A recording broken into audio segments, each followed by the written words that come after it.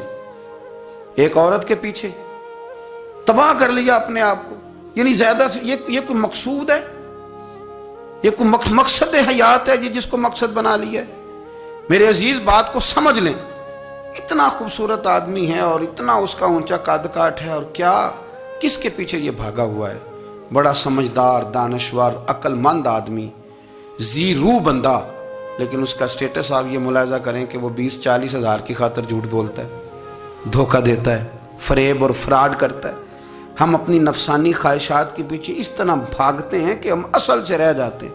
میری باتوں کی سمجھ آ رہی ہے آپ حضرات؟ تھوڑا تھوڑا کر کے، ایک ایک کر کے ان کی باتیں کم مانیں. وہ ضروری تو نہیں نا کہ سویرے ناشتہ بازار سے اپنی مرضی کا تگڑا کیا ہے، بازار سے لا کے پوڑیاں چنے بہترین کھائے، اور پوڑیاں چنے ابھی کھائے نہیں، شاپر میں ڈالے ہوئے ہیں، اور وہ لے کے ابھی آ رہا ہے تو ساتھ ہی رستے سے گوشت بھی چھوٹا اچھا لگا تو 2 کلو وہ بھی لے آئے کہ پوڑیاں چنے کھاؤں گا اور دوپہر کے لیے گوشت پکاؤں گا. وہ پہلے یہ تو کھا لے صاحب، اس سے تو نجات پا لے. یہ پتہ نہیں ہضم ہوتا ہے کہ کچھ اور کرتا ہے تیرے ساتھ، لیکن وہ گوشت بھی ساتھ لے آیا.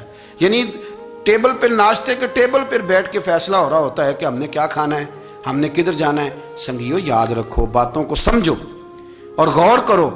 یہ تھوڑا تھوڑا کر کے جب ہم چھٹکارا حاصل کرنے کی کوشش کریں گے نا، چھٹکارا حاصل کرنے کی، کہیں جگہ سے، کسی جگہ سے اگر آپ کو تنبیہ ہوتی ہے نا، تنبیہ، اس میں بھی بڑا مزہ آتا ہے. اس میں بڑا، ہمارے ایک بزرگ تھے تو ایک دن نا میں گیا تو کہنے لگے الحمدللہ آج میں بڑے سکون میں ہوں. میں نے کہا جی وہ کیا ہوا؟ کہنے لگے میں اپنے آپ کو بڑا پیر صاحب سمجھنے لگ گیا تھا. تو ایک وابڈا کے کسی آدمی سے کام تھا تو میرے ایک دوست نے مجھے کہا کہ پیر صاحب اس کو ٹیلی فون کر دیں، سنا ہے آپ کا عقیدت مند ہے. میں نے اس بندے کو ٹیلی فون کیا تو کہتا پیر صاحب میں عزت آپ کی بڑی کرتا ہوں پر یہ کام نہیں ہو سکتا. کہتے ہیں جب اس نے مجھے کہا نا تو کچھ بھی نہیں، تو مجھے بڑا مزہ آیا ہے، ورنہ میرا تو نفس پھول گیا تھا. میں تو سمجھتا تھا کہ جو میں کہتا ہوں ویسے ہی ہو جاتا ہے. کہتے اس نے تھوڑا سا نا مجھے لیول میں کیا ہے، مجھے مزہ آیا. یہ لوگ نا اپنے اوپر بوجھ ڈالتے تھے، یہ تھوڑا تھوڑا پیچھے ہٹتے تھے، یہ سمجھتے تھے کہ اس طرح تو ہماری تکمیل رہ جائے گی. صبح سے شام تک اگر اسی نفس کی باتیں مانتے جائیں گے تو خرابی کرے گا. دولت کا نشہ ہے بھائی، دولت کٹھی کرنے والا کسی جگہ سیر نہیں ہوتا. حسن کا نشہ ہے، حسن کا نشہ ہے. حضرت ابو بکر شبلی رحمۃ اللہ علیہ فرمایا کرتے تھے جو تیری بیٹی کو خوبصورت سمجھ کے اس کے ساتھ نکاح کرنا چاہے اسے بیٹی نہ دینا. حضرت جی کیوں؟ فرمایا حسن تو تھوڑے دن کے بعد ختم ہو جائے گا، پھر وہ اس کی قدر نہیں کرے گا، وہ تو کہیں اور منہ مارتا پھرے گا. حضرت ابو بکر شبلی رحمۃ اللہ تعالی علیہ کی بیٹی خوبصورت تھی. ایک نوجوان کہنے لگا میرا نکاح کر دیں. آپ فرمانے لگے پتر تو 1 مہینے کے بعد آنا کر دوں گا. بڑی موٹی تازی خوبصورت صاحبزادی. تو حضرت نے اسے دوائی کھلائی، اسے پخانے لگ گئے. جو پخانہ کرتی ایک مٹکے میں سنبھال دیتے. تھوڑا وقت گزرا تو وہ ہڈیوں کا پنجر بن گئی. مہینے بھر میں دست اتنے آئے کہ کمزور ہو گئی. تو ابو بکر شبلی 1 مہینے کے بعد نوجوان کو بلایا، فرمایا ادھر آ تیرا نکاح کروں. بچی دکھائی تو وہ کمزور بستر پہ پڑی. فرمایا شادی کر. کہنے لگا اس سے نہیں میں نے کرنی. فرمایا یہ وہی ہے؟ کہنے لگا جی نہیں. فرمایا تو کہتا تھا مجھے عشق ہے، کدھر گیا تیرا عشق؟ کہنے لگا حضرت صاحب آپ کیسی بات کر رہے ہیں؟ فرمایا ادھر آ. پھر وہ مٹکا جس میں گند رکھا تھا وہاں لے گئے. فرمانے لگے تیرا اس کے ساتھ عشق تھا، یہ تیرا عشق. فرمایا اسے تو میں 4 دن روٹی کھلاؤں گا پھر تندرست ہو جائے گی، لیکن میں دیکھنا چاہتا تھا کہ تو میری بیٹی سے پیار کرتا ہے یا اس کے چہرے پہ آنے والی کچھ وقت کے لیے سرخی سے پیار کرتا ہے، اس لالی سے پیار کرتا ہے جو جوانی کے وقت بچوں اور بچیوں پہ آتی ہے. کس چیز کے دل دادا؟ یعنی کیا مطلب؟ نفس کی غلامی، سراسر غلامی. اور پلٹ پلٹ کے اور بڑے بڑے سیانے بندے چھوٹی سی خواہش کے لیے. بڑا سمجھدار آدمی، بڑا سیانا بندہ. میں ایک بڑے بزرگ عالم تھے، میں ایک دفعہ ملنے گیا تو پائے پکا رہے تھے، خود پائے پکا رہے تھے. تو وہ بڑے پیار کی بات ہوتی ہے نا جی. تو تامت باندھی ہوئی اور بڑی جناب خستہ حالی، اور وہ پائے پکا رہے ہیں۔ تو میں نے ان سے کہا حضرت جی پائے تو کسی اور نے بھی پکا لینے تھے، آپ بخاری لے کے بیٹھتے، چلو میری طرح کا کوئی بندہ آپ سے استفادہ بھی کر لیتا۔ اب پائے آپ لائیں گے، پھر پکائیں گے، پھر آپ کھائیں گے، تو یہ تو 24 گھنٹے آپ کسی کام میں گزر جائیں گے۔ تو یہ ایک چھوٹی سی خواہش کے لیے، میں کسی چیز کو حرام نہیں کہہ رہا، قرآن پاک کی جو آیت پڑھی ہے صرف اس کی تفسیر آپ کے سامنے عرض کر رہا ہوں۔ ہماری خواہشات ماں پالتی ہے، آپ کو نہیں پتا کتنے دکھ سہتی ہے۔ میں ان ماؤں کو جانتا ہوں جو بیٹے کے حصوں کی مار بھی اس کے ابے سے کھاتی ہیں، مار کھاتی ہیں وہ۔ ایک خاتون ہے، ایک کان سے سنتا نہیں، میرے پاس ایک دفعہ آئی، کہنے لگی سٹ لگ گئی سی، کوئی دعا کر دیں یا کوئی وظیفہ پر، ڈاکٹر کہتے ہیں ٹھیک نہیں ہو سکتے۔ میں نے کہا باجی صحیح بتاؤ مسئلہ کیا ہے؟ کہنے نہیں کچھ بھی نہیں، مسئلہ کیا ہونا ہے، پتر غلط نکل آیا ہے، اس کا باپ روز مارتا ہے، آج میں آگے گئی ہوں تو اس نے ایک تھپڑ میرے کان پہ مار دیے، تو پردہ پھٹ گیا۔ مائیں مار کھاتی ہیں، لیکن وہ پتر جس کو بڑی محنت سے پالا ہے، وہ جوان ہوتا ہے تو اماں سے کہتا ہے تجھے چھوڑ دینا ہے، پر جس لڑکی سے میرا ٹیلی فون پہ رابطہ ہے اسے نہیں میں نے چھوڑنا، وہ نہیں چھوڑ سکتی، ہر شے کچل جاتا ہے وہ۔ اماں کبھی لیٹ کے رات کو سوچتی ہے کہ یہ تو میری کل کمائی تھی، میں تو آج بھی اس کے حصے کے تھپڑ اپنی گالوں پہ برداشت کر رہی ہوں، تو یہ کدھر گیا؟ اردشیر نام کا بادشاہ تھا، حضرت محدث ابن الجوزی آج سے کچھ 700 سال پہلے لکھتے ہیں۔ اردشیر بادشاہ بڑا خوبصورت تھا، جوان تھا، بڑا عقل مند تھا، اس نے اس طرح کہ قریب کی ساری ریاستوں پہ قبضہ کر لیا، بڑا عقل مند زیرک تھا، قبضہ ہو گیا۔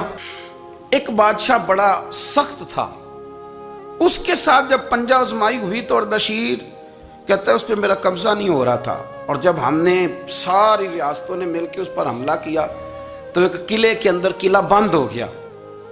اردشیر بڑا خوبصورت آدمی تھا، بڑا سمجھدار تھا، تو وہ بادشاہ قلعہ بند ہو گیا، اس نے کہا نکلنا ہی نہیں،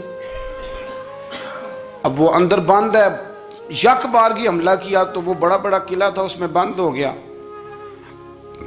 اس بادشاہ کی نا جس پر حملہ کیا، اس کی بیٹی اچانک ایک دن قلعے کی دیوار پہ چڑھی تو اردشیر کے حسن و جمال کو دیکھا تو عاشق ہو گئی، اور اپنے ہی باپ کے خلاف اسے کہنے لگی کہ اگر تو میرے ساتھ شادی کا وعدہ کرے نا تو میں تجھے رستہ بتاتی ہوں حملہ کرنے کا۔ اس نے کہا میرا وعدہ رہا، تو رستہ بتا۔ اس نے رستہ بتایا اس لڑکی نے، اور بادشاہ نے حملہ کیا تو اس کا باپ قتل کیا، اس علاقے پہ قبضہ کیا شادی کے وعدے پر۔ ہاں نفسانی خواہش بندے کو اندھا کر دیتی، نہیں سمجھ آتی اس کو میں کدھر جانا ہے، اندھا کر دیتی۔ حملہ کیا، اور جب اس لڑکی کو لے کے آیا نا اپنے محل میں، تو پہلے دن شادی کی پہلی رات تھی، تو بستر بچھایا کنیز نے، تو وہ کبھی کروٹ ادھر بدلتی کبھی ادھر بدلتی، تو بادشاہ کہنے لگا کیا ہے؟ کہنے لگی بستر میں کچھ ہے، مجھے تکلیف دے رہی۔ اس نے چراغ جلائے اور جب بستر اٹھایا تو ایک اتنا سا دھاگا نکلا، دھاگے سے عموماً تکلیف نہیں ہوتی، تو اس نے کہا تو اتنی نرم و نازک ہے کہ دھاگا؟ کہنے لگی میرا باپ نا میرے ساتھ اتنا پیار کرتا تھا کہ روز میرا بستر بھی خود بچھاتا تھا، اور اس نے آلہ رکھا ہوا تھا، وہ ناپتا تھا کہ کوئی پایا اونچا نیچا تو نہیں، میری بیٹی کا بیلنس سوتے وقت خراب نہ ہو جائے، اور میرے لیے گوشت اور کپڑے بھی خود پسند کر کے لاتا تھا، کھانے پینے کا خود خیال کرتا تھا۔ اردشیر کہنے لگا اچھا وہ اتنا پیار کرتا تھا، اور پھر تو نے اس کے ساتھ کیا کیا؟ کہنے لگا بلاؤ کنیزوں کو بلایا، فرمایا اس کو اٹھاؤ اور جلاد کے پاس لے جاؤ، اسے کہو کہ اس کے بال ایک گھوڑے کے ساتھ باندھے، پیر دوسرے گھوڑے کے ساتھ باندھے، اور ایک گھوڑا ادھر بھگا دے، کدھر بھگا دے، یہ جس کے باپ نے اتنا پیار کیا یہ نفس کی اتنی غلام ہے کہ اس کی وفادار نہیں رہی تو میری وفادار کیسے بنے گی؟ اس نے اتنے نازوں سے پالا کہ دھاگا اسے برداشت نہیں۔